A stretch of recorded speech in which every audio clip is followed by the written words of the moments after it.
Thanks for downloading another segment from the Best of the Classic Metal Show. The Classic Metal Show is heard live on Saturdays from 9 p.m. to 3 a.m. Eastern, exclusively at www.theclassicmetalshow.com. And now here's another piece of Classic Metal Show history on the Best of the Classic Metal Show. The Classic Metal Show. That's brand new music from the band called Final Gravity. That's a tune called Line 'Em Up, and there's a video you can find over there on YouTube, and I think you might want to check that out and check these guys out. But Chris, can you believe it? On the line with us, we've got guitarist Mike Clark from the band Final Gravity. Welcome to the Classic Metal Show, there, Mike. Hey, thanks. Well, it's good to have you on the show here, there. Mike, and well, I tell you what, Chris and I have been kind of checking out your CD here, and I've been kind of following you a little bit. And you guys aren't young guys. You're not like a young, band of teenagers. You guys have been around a little while. Yeah, well, we actually got together when we were a little bit younger, and we were trying this kind of back in the 90s, and well, basically kind of just, jobs and family and life stuff kind of got in the way, and the band kind of fell by the wayside for a while. So a few years ago, actually, it's funny, our drummer had twins, and we were at their birthday party, and the four of us got together for the first time in a while, and John, the drummer, and I had been kind of jamming together for a while, and at this party we kind of said, hey, why don't we think about putting the band back together, and that was about 3 years ago, and here we are now with CD coming out and rock and rolling again. Sure. Now, Mike, when you when this happened, obviously, you were apart for a while, and you get back together. Do you get back together with the same focus that you had the first time? Because when you first put a band together, there's always the big pipe dreams. We're gonna sell a bunch of records. We're gonna go out on tour. We're gonna take over the world. Obviously that doesn't happen the first time, and then a lot of people, when they get back together, they kind of do it more for fun. Is that more where you guys are, or did you just feel that you didn't give it a proper run the first time? I think at first we got together more for fun. As I mentioned, that kind of reunion seeds were planted about 3 years ago, and we spent about a year kind of just getting our old tunes back together and writing some more, getting out and playing some shows. It was real kind of low pressure, and just really kind of just doing it for fun and not thinking too much about it. And after about a year of doing that, we started thinking, well, we really never got a CD out before, and it's really time that we end up doing that. So around that time, that's about 2 years ago, we actually went into a studio and laid down some bed tracks for what ended up on the CD, and of that, most of what we kept was the drum tracks. We ended up kind of redoing a lot of stuff after that, but really after we'd been back together for about a year, we definitely started kind of ramping it up, and the more time went by, the more serious we got about it, and this year we really kind of just wrapped it all up and got really serious and put the CD out, and looking forward to it coming out on November 17th. Well, Mike, was the getting the band back together the atypical, rock and roll guys, dude, let's get the band back together? Or was it more reminiscent of Doyle Hargrave on Sling Blade? Boy, get your guitar out. We're getting the band back together. Yeehaw! Probably a little more reminiscent of Sling Blade. Yeah? Yeah, I mean, it kind of evolved over time. I mean, so after, we kind of broke up the first time around, slowly we were kind of coming back together. Like, I mentioned John, the drummer, and I started kind of writing and recording, actually probably a few years before the band kind of reunited. And after doing that for a while, our bassist Charles Mumford kind of showed up and jammed at some sessions here and there and did some writing. And we did that for a while, and then finally we had that party, and we ended up with our singer Bill Moore, and that's where we kind of decided to get back together. But yeah, it probably came off a little more like the Sling Blade than the dude, let's get back together, man thing. Right on, Mike. Well, Mike, Final Gravity, for people that are not aware of the band or haven't heard especially the entire CD, you guys are one of the harder bands to classify. I mean, there's elements of this that sounds like everything from, I don't know, from Kiss to Rush to even more obscure bands like Last Crack. You know, how do you guys define what it is that you do, and how do you define, you know, the music that you create, or how do you go into making the music that you create? Because it is very diverse. Well, you know, it's funny you mentioned Last Crack, because Charles Mumford and I both used to work at a LA-based chain of record shops in the 90s. The place is called Moby Disc, and I think he actually found a couple of Last Crack records, you know, from our trade-in bin, and he actually got me way into them. So there were a few years back in the day where Charles and I were way into Last Crack, so it's funny you mention that, because I don't know that I consciously had any influence with, you know, writing their, or incorporating their influence, but now that you mention it, I could kind of hear that maybe, you know, moments here and there. Sure. But I mean, I think that you know, just overall, I mean, we're all, you know, we're four different people. We each have our influences, and you know, I think Rush is the big kind of thing that we all have in common. You know, we all dig prog rock. I mean, you know, Rush is my favorite band. I think Rush is probably everyone's favorite band. But you know, we also have our differences. You know, for me, I'm probably more kind of on the prog rock, instrumental rock kind of tip in terms of what I've, you know, been into and what influences my writing and playing. You know, I think Charles really is kind of more into, I mean, he's definitely into prog, but more, you know, on the prog metal end, and, you know, traditional heavy metal and hard rock. You know, our drummer John actually started playing because of Kiss, and, you know, he's way into them, so, you know, I think some of that influence might come from him. And then our singer Bill Moore, you know, kind of runs the gamut from, you know, everything from bands like Journey to, you know, Rage Against the Machine to, you know, singer-songwriter type stuff. So I think there's, you know, a lot of diversity in what we do, and I think, you know, we view that as being a strength. Sure. Does that make it difficult, though, to craft individual songs? Because you guys you're reaching from such a wide spectrum of, you know, musical styles to kind of incorporate all of it into an individual song has got to be somewhat of a task. Yeah, and it's interesting because, you know, we have a mix of, you know, we have a lot of songs that were written by individuals within the band, and then we have probably about half the material was written by, you know, two or more of us. And, yeah, I mean, it's, you know, especially the ones where we all kind of collaborate, it gets a little interesting because we do have some push and pull in terms of different goals, you know, for what the song should be. I mean, for me, you know, again, I love progressive rock, and, you know, I'd love to do, you know, a bunch of 10-minute epics all the time. Whereas our drummer John is very conscious of, you know, kind of hooks and accessibility, and, you know, there's definitely some compromise in terms of shaping our material, but, you know, I think that it's actually made it better. You know, I think it's more than the sum of its parts a lot of the time. I was kind of picking up your singer Bill Moore. I was kind of picking up a little bit of a John Schlitt influence from the band Head East. I bet that's funny because we actually had a review that kind of compared us to Head East. Yeah, and, I kind of picked that up. Yeah, it's funny. When that review came out, I think you know, a couple of us had heard of them. Actually, I think Bill had probably never even heard of the band. So I don't know if, you know, any influence there is just coincidental or, you know, unconscious or whatever. But you know, it's interesting that you brought that up. Sure. Well, I got a good ear, Mike, and you know, that's what we do here at the Classic Metal Show. We pick apart and we critique, and you know, we strip you down to the bare bones. Well, Mike, cool. go ahead. Sorry, go ahead. No, you go ahead.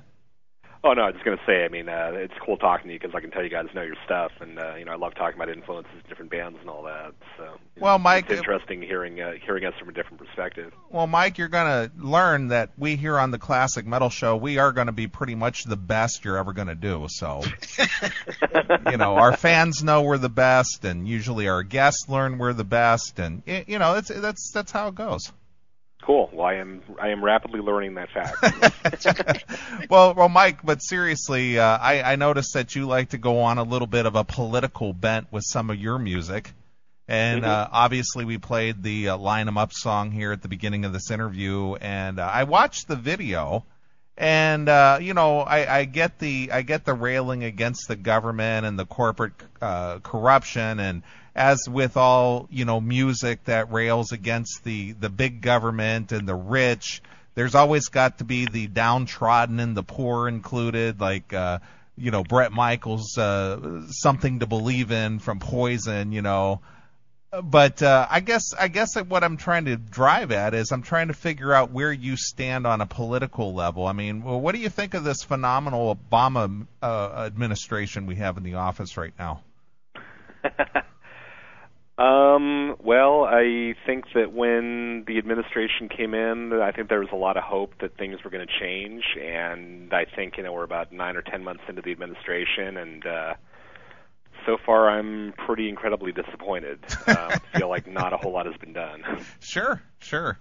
Well, I guess what I want to ask you, since obviously you have an opinion, as a lot of artists do, what would you, if you were in the position of being in office at this point, how would you handle the big government issue, the corporate greed issue, and the common man issue? What would you do?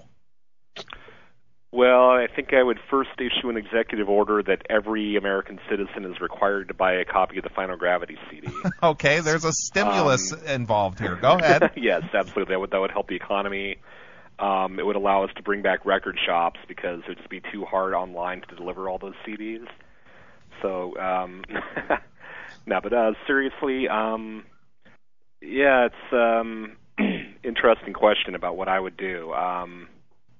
I think that some of the core problems that we're having and some of the core disappointments that I've seen with kind of the lack of action from Obama is that a lot of what got us into the trouble we're in with our economy right now is that there was just too much incentive from like bankers and Wall Street to just take incredible risks because they got rewarded beyond their wildest dreams for what they did.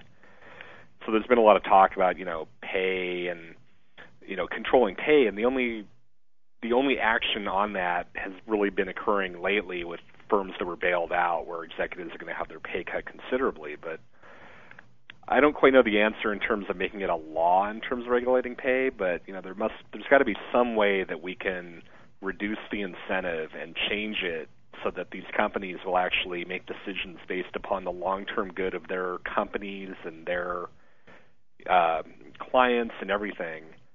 And I think that by incentivizing that will eventually lead to a more sustainable economy and less potential for bubbles and collapse and everything. Well, do you believe that taxing more and spending more is the answer to this financial mess we're in, or do you think that the more conservative plan of tax cuts and whatnot to give people the incentive to spend more would give us bail us out of this mess? Well, I think that maybe a combination of both. I mean, I think that the problem for a long time is that all the tax cuts out there have really benefited the wealthy, and the wealthy, they kind of tend to already have money, so when they get their taxes cut, they tend to kind of sock that away and not actually put that money back in the economy. So I think that in a lot of ways the notion of trickle-down economics is kind of bullshit, basically. It doesn't really trickle down because the money is sort of hoarded and invested and doesn't really get out there. So if we were to do a big tax cut for people that actually need the money, the more we do that, I think we're going to pump a ton of money back in the economy, and that right there is going to help. In terms of spending more, I mean, I think that there are probably a lot of cuts that we could be doing where we don't actually have to spend more than we already are. I think there are plenty of areas of government and the spending that we're doing that can be cut. So I'm not necessarily saying that we, have to do even more bailouts or stimulus packages. Well, let's get out of this topic, Mike, because I know Neely likes to talk about it, but I frankly find politics to be beyond boring. So let's just move forward with the music from Final Gravity. Now, where exactly did you guys record this album? We recorded the drum tracks at a studio called Sonic Wire down in Orange County, California, and we did that in late 2007. And what we'd actually intended to do was to kind of do most of our bed tracks down there, but we had a few different problems. Like I had some guitar issues, and our singer got sick, and so what ended up happening was we took most of the drum tracks from that. Most of those ended up on the record. We're fortunate in that our drummer, John, actually owns a commercial recording studio in Santa Monica, California called Eargasm Studios. Okay. And what we did is we took those drum tracks, and over the course of a while, probably about a year and a half, we ended up we redid a few drum tracks. Primarily we redid the guitars and vocals and bass and kind of just shaped the music over a period of time. It took a while because we were actually kind of gigging a lot and we just got busy with other stuff, but about 6 months ago we really kind of ramped it up and got serious about wrapping it up. Cool. Well, you got Axl Rose and his version of Guns N' Roses beat as far as your recording schedule goes, so you're not doing too bad. Well, definitely, thanks. Well, Mike, when especially with you, because as I was reading you guys' bio, you're clearly probably the most trained musician in the band. Is that correct? Yeah, I've actually got a bachelor's degree in music, and also, I've got a diploma from Musicians Institute, which I got a while ago, and then I've taken several years of guitar lessons, including I spent a year studying with Gary Hoey, a great instrumental guitar player. I heard that the final test before graduating Gary Hoey's class is you have to play Hocus Pocus Note Perfect. Is that true? Well, it's funny because actually he put out that album right as he ended teaching, and no, that wasn't part of my test, but he did a music video for Hocus Pocus, and kind of his goodbye to a lot of his guitar students was that he actually had us all in the music video. Cool. Very cool, man.